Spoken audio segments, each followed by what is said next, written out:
మహిళా ఎస్ఐపై అరాచకానికి పాల్పడిన కేసులో 9 రోజులుగా తప్పించుకొని తిరుగుతున్న A1 నిందితుడు శ్రీకాకుళం జిల్లా ఆమదలవలస నియోజకవర్గం వైసీపీ ఇన్ఛార్జ్ చింతాడ రవికుమార్ను పోలీసులు అరెస్టు చేశారు.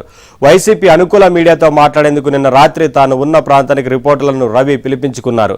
అప్పటికే పక్కా సమాచారంతో ఆ రిపోర్టర్ల కంటే ముందే వెళ్లి పోలీసులు నిఘా పెట్టారు. అనుకూల రిపోర్టర్లతో చింతాడ మాట్లాడుతున్న సమయంలో వ్యూహాత్మకంగా వ్యవహరించి అరెస్టు చేశారు. కాగా ఇదే కేసులో 21 మందిపై పోలీసులు కేసు నమోదు చేయగా నిన్న ఉదయం 9 మంది కోర్టులో లొంగిపోయారు. వీరికి స్థానిక కోర్టు 14 రోజుల రిమాండ్ విధించింది.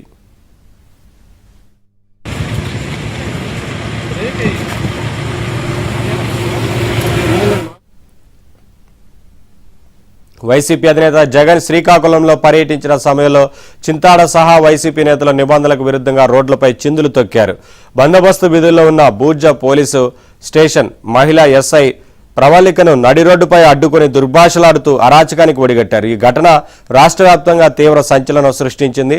సీఎం చంద్రబాబు తీవ్రంగా స్పందించారు. ఈ నేపథ్యంలో ఎస్ఐ ప్రవళిక ఫిర్యాదు మేరకు చింతాడ సహా 21 మందిపై పోలీసులు కేసు నమోదు చేశారు. అయితే అప్పటి నుంచి తప్పించుకొని తిరుగుతున్న రవికుమార్ తాను చిలకపాలెం వద్ద ఉన్నానని, అక్కడకు రావాలని అనుకూల ఎలక్ట్రానిక్ మీడియాకు కబురు పెట్టారు. అయితే సదరు మీడియా రిపోర్టర్ల కదలికలపై దృష్టి పెట్టిన పోలీసులు వారికంటే ముందుగా చిలకపాలెం వద్ద మాటు వేశారు. ఆ మీడియా ఛానళ్ల రిపోర్టర్లతో చింతాడ మాట్లాడుతుండగా పోలీసులు ఆయన్ను అరెస్టు చేశారు.